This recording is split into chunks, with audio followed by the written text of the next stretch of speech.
The year was 1879, and Pine Hollow, Kentucky, was a town that prayed more than it breathed.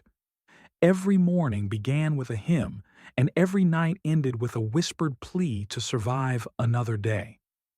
The foothills stood tall like ancient guardians, draped in mist that rolled down into the valley like ghostly tides. Reverend Elijah Ward was only 29 when he took over the abandoned chapel on the hill. People said he was too young to preach, too soft, too kind. But Elijah believed kindness was exactly what God needed more of in this world. On his first night sleeping inside the chapel, the fog crept under the wooden door and pooled at the foot of his bed. The cold air carried a whisper, a voice not quite wind, but not human either. "Help! Me!" Elijah woke with a gasp, heart thundering. He held up his lantern, but the room was empty. He shook his head. Fatigue. It had to be. But deep down, something inside him knew it wasn't fatigue at all. It was a soul, and it needed him. The next morning at the general store, Elijah overheard two old men talking. "Remember the former preacher? They found him mumbling among the graves," one said. "Aye," said the dead kept speaking to him. Drove him mad, Elijah swallowed hard. Later the mayor, Thomas McCready, welcomed him with a forced smile and weary eyes. "We're grateful you came, Reverend. Pine Hollow hasn't had a proper service in months," a pause. "But I'll say this, don't go near the graveyard after dark." Elijah nodded politely, but his fingers tightened around his Bible. That night, as he knelt to pray, the whisper returned, louder. "Hear me."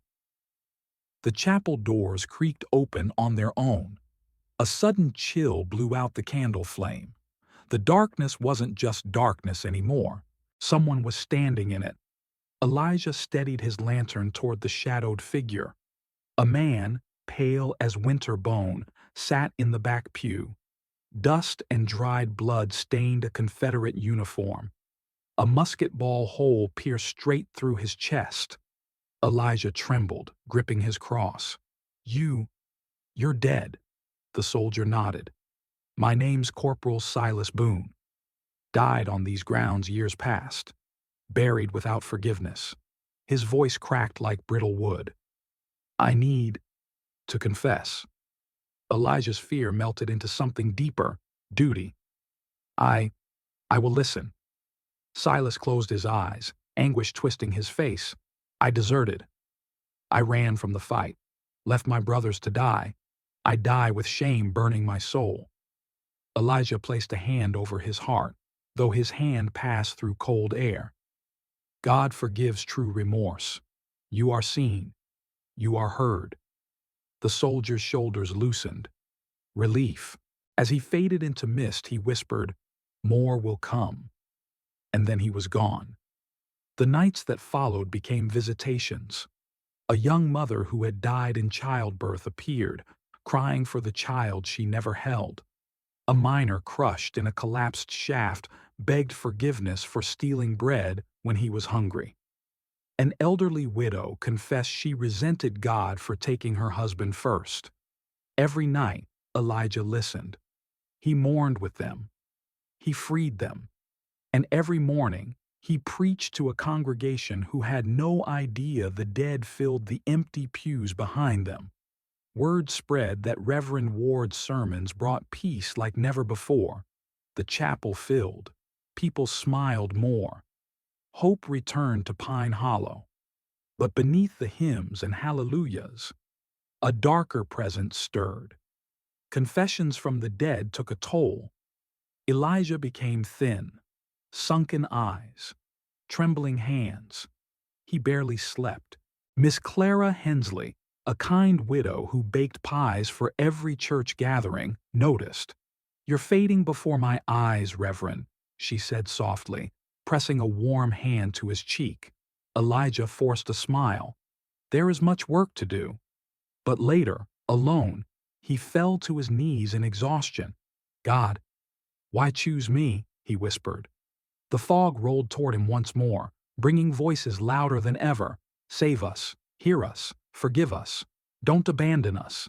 Their need was endless, and Elijah feared he would drown in it. One night, Elijah found the gravedigger, old Jeremiah Pike, placing lanterns near the cemetery. "You hear him, don't you?" Jeremiah asked without turning. Elijah froze. Jeremiah's eyes, wild and glistening, finally met his. "I've been here 60 years, heard their whispers too. Thought I could save 'em. But the more you help, the more come crawling. They all want redemption." Elijah swallowed, voice barely a whisper. "What stopped you?" Jeremiah looked down at his scarred hands. "They tried to drag me with them." His lantern flickered as an unseen wind howled across the graves. "Be careful, Reverend. The living ain't the only ones who can bury a man." That night, while Elijah cleaned the altar, a small boy appeared, no older than 7.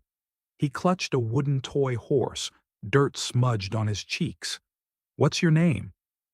Elijah knelt to eye level. "Tommy," the boy whispered. "How did you die, Tommy?" The child looked down at his bare feet. "I got lost in the woods. Mama cried for days. I think she still cries." Elijah felt his heart fracture. He wrapped his arms around the boy. And though he only held air, Tommy closed his eyes as if he felt warmth. "I want Mama to know I'm okay," Tommy said. Elijah nodded through tears. "I will find her." But as Tommy vanished, his toy horse fell to the floor. A real, physical object. Elijah's breath hitched.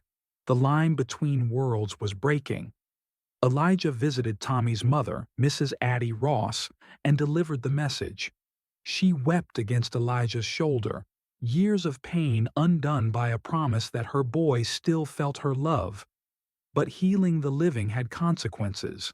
That night, a different spirit arrived, one consumed by rage. Mayor McCready, but not as the living man, a ghostly copy, cold eyes, tormented expression. Elijah recoiled. "Why are you here?" the spirit growled. He buried the truth. Elijah felt a chill crawl up his spine. There was a girl, Mary Abbott, gone missing years ago. The mayor hid her body beneath the chapel floor. Elijah's pulse hammered. "Why tell me? Confess him," the spirit demanded, "or he will burn forever." Then the ghost vanished into smoke, leaving Elijah gasping. He now carried a damning secret, one that could shatter Pine Hollow. Elijah confronted Mayor McCready privately. "I know about Mary Abbott." The color drained from the mayor's face. "I didn't kill her," he whispered. "She slipped during a storm, broke her neck. I panicked. Others were blackmailing me at the time. I buried her to save my name, and she's haunted me since." Elijah closed his eyes. "You must confess publicly. The dead need truth. The town needs healing." McCready shook his head in terror. "They'll hang me." Elijah's jaw tightened. "I cannot force you, but I serve a God who sees all." The mayor stormed out, slamming the chapel door. That night, dozens of spirits gathered in the aisles, murmuring, demanding justice. Elijah clutched his chest as the weight of their cries suffocated him. The dead were losing patience. Screams tore Elijah from sleep. Church bells clanged wildly, the rope swinging without hands. Windows shattered, pew benches rattled, as if an earthquake swarmed through the house of God. Fog flooded the chapel, thick as wool, swirling into faces of the damned, eyes aflame with anguish. One spirit, a towering figure with half a skull, thundered through the air. "We deserve truth." Elijah fell against the altar, wind knocked out of him. "Please, I'm trying. I hear you," he shouted. But the roar only grew louder. "Confess him. Expose him. Justice now." The spirit surged like a tidal wave. Elijah's lantern burst. Darkness swallowed the room. Then a single voice cut through the chaos. Calm, gentle, familiar. Elijah. He turned, trembling. A woman, glow like starlight, eyes kind as dawn. Elijah's breath trembled as his mother's spirit stepped forward. She looked unchanged from the day she passed. Warm eyes, gentle smile, a touch of lavender in her presence. "You've taken on the burdens of heaven and hell," she said softly. Elijah's voice cracked, tears burning hot. "Mother, why me? Why must I hear their suffering?" She brushed her hand near his face. He felt a faint warmth, like sunlight filtered through winter clouds. "Because you believe in mercy, even when justice screams louder. You carry compassion stronger than fear." The chapel fell silent around them. "But you cannot save the dead by killing the living," she warned. Elijah knew what she meant. He could not expose the mayor without risking the man's life. That wasn't redemption. That was revenge. His mother smiled through the sorrow. "Help the dead find peace. Help the living find forgiveness. Then you will heal both worlds." And just like that, she vanished. But her last words echoed through him. "Lead with grace." Elijah visited Mayor McCready again, this time not with accusation, but with mercy. "You don't have to face this alone," Elijah said. "Confess. Make things right, and God will carry you." The mayor's hands shook violently.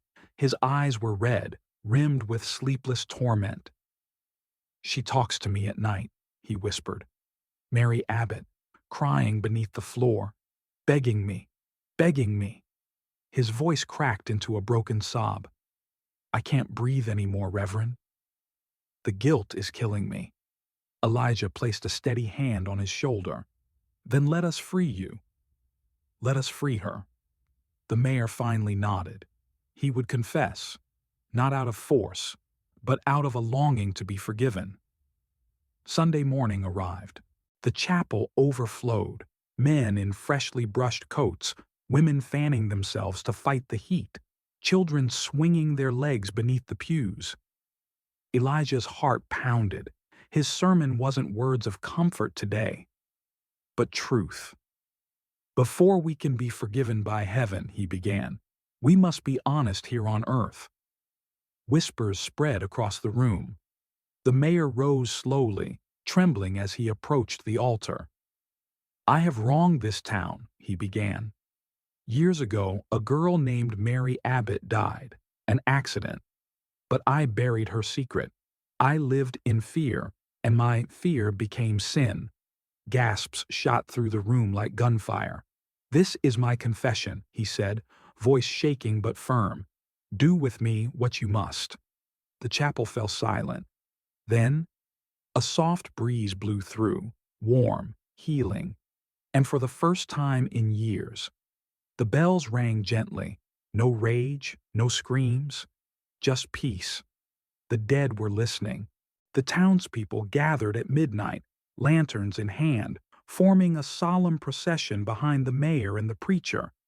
They knelt on the chapel floor, prying up the old boards. There, wrapped in cloth, long faded, rested the small, fragile remains of Mary Abbott. Women sobbed into their handkerchiefs. Men bowed their heads. Elijah led the prayer, not of accusation, but of honoring her life. When the final Amen was spoken, a shimmer of silver mist rose from the remains. Mary appeared, a young girl with braids, her face soft and relieved. She looked at the mayor, not with anger, but with forgiveness. "You told the truth," she whispered. Then she turned to Elijah, smiling through tears. "Thank you." Her spirit scattered into stars and vanished into the heavens. The town knew then redemption was real.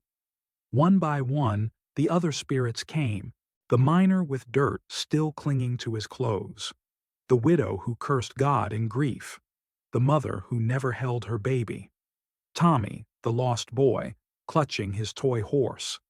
They gathered around Elijah, no longer weeping, no longer tormented. They bowed their heads, offering gratitude. "You gave us peace," Silas Boone, the soldier, said, firmly. "Your kindness saved us." Elijah's chest swelled with tears he could not contain. As dawn broke, the spirits stepped into the golden light, each disappearing like dew in sun. For a moment, the chapel felt weightless, silent but full, empty but sacred. When the spirits were gone, Elijah's strength left with them. His knees buckled. He collapsed onto the chapel floor. Jeremiah Pike, the gravedigger, caught him just in time. "You took on their pain," he murmured, voice shaky with respect. Elijah faintly smiled. "They deserve someone to listen." He tried to stand, but dizziness struck like a hammer. The doctor was called. Diagnosed severe exhaustion and strain on the heart. He warned, "One more night like that, and the Reverend won't wake in the morning." The town froze with fear. Without Elijah, what would happen if the dead came back? While Elijah recovered, the people of Pine Hollow changed. They visited the graves of loved ones, speaking to them like they still mattered. They forgave old feuds. Neighbors embraced after years of silence. Men quit drinking. Families returned to church. Children left flowers on dusty headstones that hadn't been honored in decades. And Mayor McCready? He turned himself in, accepted punishment, not as defeat, but as cleansing. "Forgiveness means facing the cost," he said, as they led him away. Elijah, lying weak but alert, saw a new Pine Hollow rising, a kinder one, a healed one. One quiet night, as Elijah rested, the fog returned, soft as a lullaby. But he wasn't afraid. A single figure emerged, Tommy, smiling bright, toy horse in hand. "Reverend, Mama is happy now," he said. "Thank you." Elijah knelt, tears warm against his cheeks. "You deserve the peace, little one." Tommy reached for Elijah's hand.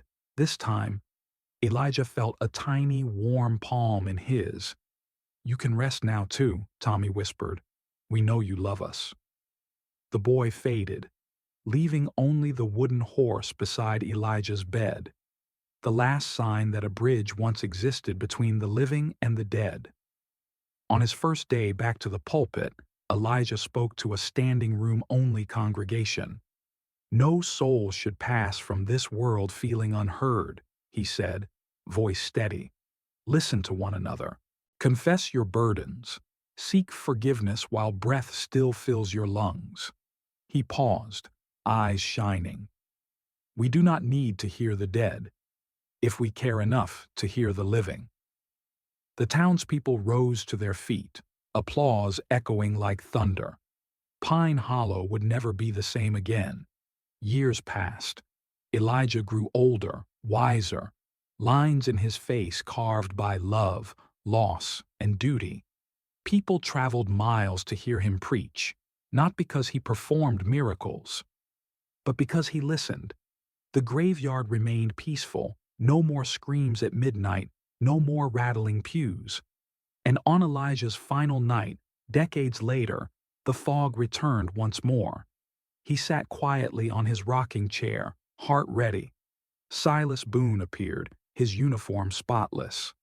The widow stood beside her husband, reunited at last.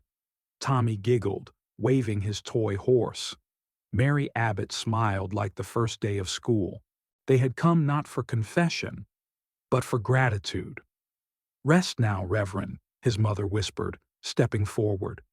Elijah closed his eyes, breathed a final prayer, and joined the choir of souls he had freed.